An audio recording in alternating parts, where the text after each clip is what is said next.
Line by line नजदीक से थोड़ी दूरी से दिखा दिया, धीरे धीरे लाइन से चले।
ये क्लास 9th का पहला चैप्टर का सेक्शन 3,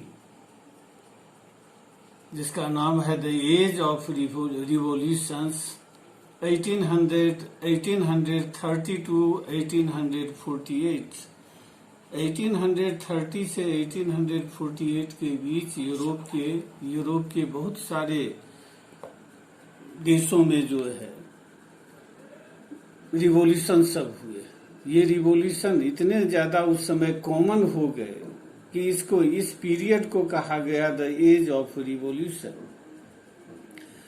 पिछले क्लास में बताए थे कि किस तरह 1815 में बैटल ऑफ वाटरलू हुआ, उसके बाद जो है सो ट्रीटी 1815 में ही ट्रीटी ऑफ वियना जो है सो साइन किया गया। ये भी बताए थे 1815 में ही ट्रीटी ऑफ वियना के द्वारा यूरोप में कंजर्वेटिव ऑर्डर को फिर से रेस्टोर किया गया, फिर से ओल्ड रिजिम को लाया गया। उससे आगे का उसी टॉपिक है कि जैसे जैसे यूरोप में कंजर्वेटिव ऑर्डर मजबूत होता गया, लिबरलिज्म और नेशनलिज्म का आइडियोलॉजी एक दूसरे से जुड़ गए और लिबरल नेशनलिस्ट वे लोग कहलाए जो रिवॉल्यूशनरी थे, जो रिवॉल्यूशन में विश्वास करते थे, जो रिवॉल्यूशन के थ्रू जो चेंजेस लाना चाहते थे, उन लोगों को लिबरल नेशनलिस्ट कहा गया।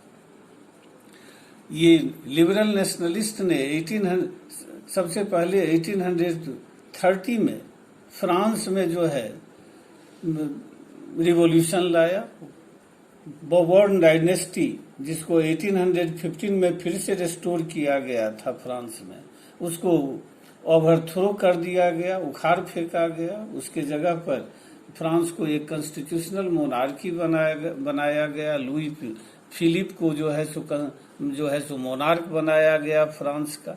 1830 के फ्रेंच रिवॉल्यूशन का इम्पैक्ट यह पड़ा कि यूनाइटेड किंगडम ऑफ नीदरलैंड, जिसकी स्थापना 1815 के ट्रीटी ऑफ वियना के द्वारा की गई थी, वहाँ जो है सो रिवॉल्ट हो गया और बेल्जियम जो है सो उससे अलग हो गया।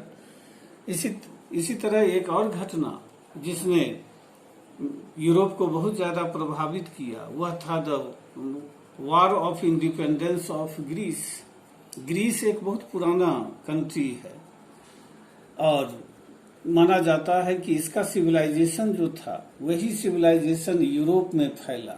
इसीलिए मॉडर्न यूरोपियन सिविलाइजेशन को ग्रीक सिविलाइजेशन से विकसित हुआ माना जाता है। इसीलिए बहुत सारे लोग यूरोप में इसको यूरोपियन सिविलाइजेशन, ग्रीक सिविलाइजेशन को the cradle of European civilisation के नाम से संबोधित करते हैं।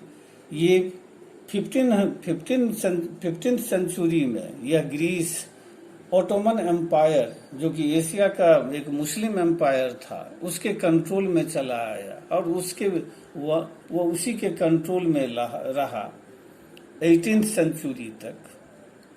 जब यूरोप में 18th सेंचुरी में जब रोमांटिसिज्म जो एक कल्चरल मूवमेंट था उसका वह जब लोकप्रिय होने लगा तो उसका इम्पैक्ट यहाँ पड़ा और यहाँ के लोगों में नेशनलिस्ट फीलिंग जो है सो डेवलप हुआ और यहाँ के लोग जो है यूरोपियन लोगों की मदद से अपना इंडिपेंडेंस मूवमेंट शुरू किए और अंततः 1832 में ग्रीस एक इंडिपेंडेंट कंट्री बना।